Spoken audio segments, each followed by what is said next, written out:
Hello. Today, I would like to share some good news to those that were hesitant about the playstyle we were going to get from Path of Exile 2, as many people like to blow up screens of monsters, including me. First, I will play 3 clips, and you can guess what I'm about to say. The other question we have here is PoE 2 looks like there's a significant amount of ways to increase power on maps. How does the juicing compare to PoE 1 for endgame mapping? Now, we saw a lot of it in the reveal, but could you Mhm. elaborate on it? Well, so first things first, we definitely want to make sure that juicing is still a thing, right? Like we before did our whole end game push. I think that in recent times, I think that would have been a big problem that we would have had where there wasn't enough ways to juice maps. But I don't know that you'll be able to get to quite the level that you can get in PoE 1. Certainly, we want to make sure that it's big though. So we've got this 1 in 4 maps is boss maps, Yes. and then that means the other 3 are not boss maps. Yes. What does a non-boss map look like? How do you win it? So effectively, what you need to do is kill the rares in the map to remove the corruption and finish it. So, since we're talking about loot, there is one question that people had related to loot due to some early access footage we've seen where there's like tier 1, tier 2, tier 3 advanced gear, etc. So I was hoping you could break down what that's referencing. Yeah, so effectively, when you get magic find gear, so like increased chance of rarity, we wanted to try and make it so that the gear that you get from that is better, and not just in the way of just getting more rares. I mean, it does do that as well, don't get me wrong, like you're still getting more rares, more uniques and so on, but we wanted to make it so that you could scale rarity by a huge amount.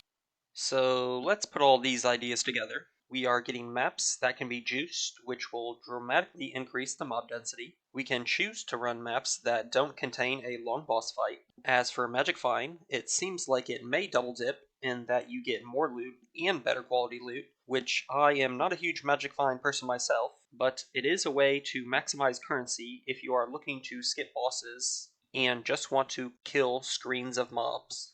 That being said, after thinking, researching, and playing Path of Exile 2 through Act 2, I have condensed all the facts I have come across into a short list I think is important to distinguish before you start playing Path of Exile 2. As I said, I have played the game through Act 2 as a Chaos dot build, and bosses will be the only major friction you will face when progressing, which means you should invest your passive points, gear, and gems into having a strong single target build at least through the campaign. You can't die during these bosses or they will reset, and you can't die during maps after the campaign, so being tanky will be the most important thing, as you will likely not be able to outdamage your way through bosses. Since maps will be very random, huge AoE investment may not be needed if half the maps are skinny corridors, and high single target damage may be worthless if you choose to only run non-boss maps. GGG has said we are getting Breach, Expedition, Ritual, and Delirium at the start of the beta, which adds a lot of mobs to maps for density, but to progress these systems, a few bosses will need to be killed. I think you will only need to kill 4 different versions of the same boss at varying difficulties to get all of your league-specific passive points, so if you choose to skip bosses, you may only need to kill 4 bosses in your first 1000 maps. Or, at the start of your atlas, you can choose to skip bosses for later, and once you get good gear, go back into your atlas and go on a boss killing spree for the ones that you skipped. Lastly, it appears skill design is not lacking screen coverage, as many skills have the ability to hit a majority of your screen, which means damage will be the limiting factor, which is very much not like the case in Path of Exile 1. So here are my suggestions based on what I have laid out. I suggest playing ranged builds since GGG said that classes people die the most on are melee classes, and Path of Exile 1 is heavily favored toward ranged when it comes to clear speed. I suggest strong single target investment and strong regen or recovery investment through the campaign to kill all bosses smoothly, then respec out of the passives you don't need when you get to the Atlas, as respecking should be fairly cheap and easy using gold.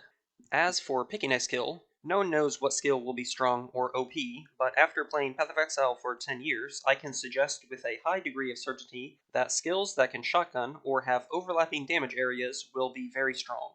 Also, damage over time skills may not be strong damage-wise, but should be good for bossing, as you will be able to dodge boss abilities while having boss damage uptime. Lastly, in the assumption bosses will be hard, and very, very, very hard for less skilled players or beginners, I would suggest you push the Atlas by skipping all bosses until you get better gear, then backtrack when needed. Or, when you get better gear, throw on some Magic Find gear and continue to progress the non-boss specific content while having better drops. So that is my suggestion and my plans for Path of Exile 2, as I will be investing into Breach. Now let's hope the servers are stable and the bugs are to a minimum.